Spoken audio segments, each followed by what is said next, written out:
Everyone, Amy here with Amy's Wares, and today I have some Shimmer Powder Magic to share with you. So I have two brand new stencils from the August release at 𝗂𝐿orful Life Designs.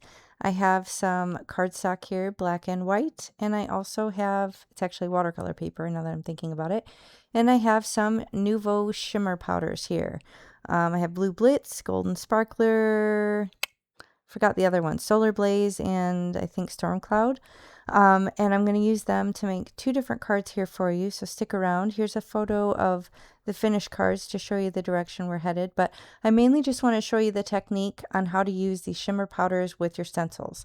Now the key is that pixie spray. You definitely want to use that. I wasn't sure how this first one was going to turn out with a mid-century moon stencil because I was working on a black cardstock, not an actual watercolor paper, and I am introducing quite a bit of water, so I wasn't really sure, but I wanted to see how this worked, and it did end up working out pretty good. So what I'm doing, first of all, you just take the cap off and then you tap it. Whatever you do, do not squeeze these bottles. You will not be happy with the end result. You just need a little bit. You put down little piles of the powder, and then you're going to come in with a spritzer with water. So you don't need a ton. You can start off not using much, and you can always add to it after the fact. So I'm just tapping on the bottle and putting down little piles, and then I'm going to come in with a little spray bottle and start spraying this. And then if you need to, you can use a little tiny brush just to kind of activate it, because you don't want to leave any like raw powder on there, because it'll just brush off. It won't stay on the card if you don't activate it. So I'm just putting quite a bit of water down. Again, this is why I wasn't sure if it was going to work, but it did.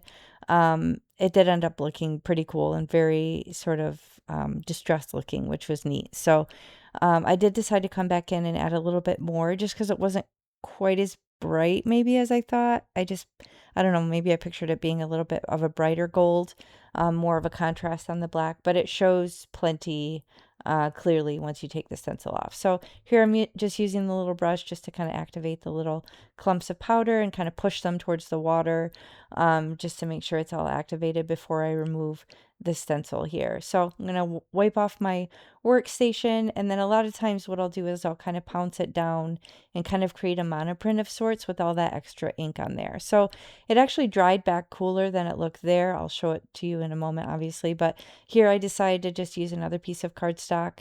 I don't think, yeah, this one was a bit of a mess. An option I could have used for this is I could have used this scrap to kind of die cut sentiments out with. So it's kind of cool, but it didn't dry back very impressive. So now this is where you're really going to see the magic, because I absolutely love this color combination, and I'm working on proper watercolor paper here. So I feel like it reacts better. And this technique works better when you're working on actual cardstock. So here I have the 𝗵𝗲𝗃 geometric stencil, and I'm just going to do the same thing. I'm going to tap these little bottles, and I'm mixing multiple colors together. That blue Blitz and the solar flare together look so gorgeous, and obviously, as you can imagine, they make some green. And then that storm cloud is just so dramatic with the black and the way that mixes with the different colors, that it's just kind of an unexpected combo of colors that I just happened to try once, and I've been sticking with it ever since, because I feel like it just makes such a cool color palette when it all blends together. And this magic, I can't get over it every single time. It doesn't matter how many times I do it. It's one of my favorite things. It feels like sorcery, because it just bursts into all of these colors of the little dried pigments in the powder. And it's just so awesome. So I'm going to go back in and add a little bit more, and then use the brush as needed just to kind of activate any little dry piles of powder that are left. You can see how bold the storm cloud is. It just adds so much drama into it. Just going to add a little bit more here, and it has a very different look when it's wet to when it actually dries. So you can use a heat tool. Usually I just let it sit and kind of do its thing, and I like how it dries organically. But if you don't have time, you absolutely can dry it. I would not probably dry it with a stencil on it, just because you wouldn't want to risk melting your stencil, depending on how hot your heat tool is.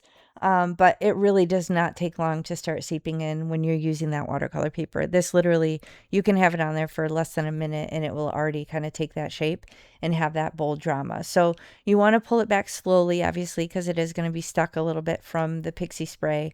And if there's a lot of pooling on the top of it, you want to make sure it doesn't dump it. But for the most part, you can see, look how crisp those lines are. And that's after it just sitting there for just maybe a minute or less. So you could let it dry with the stencil on there if you wanted, but I've literally never once done that in all the years that I've done this technique, and it's been fine.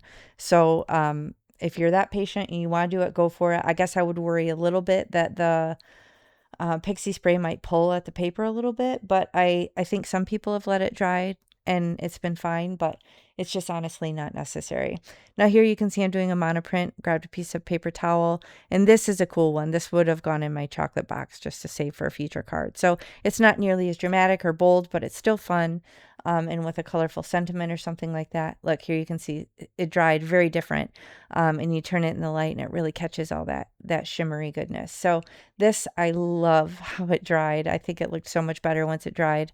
And then this one, like I said, will probably be a scrap. So I did cut both these panels down. I did a stitched edge rectangle die on one and then like kind of a deckled edge on the other.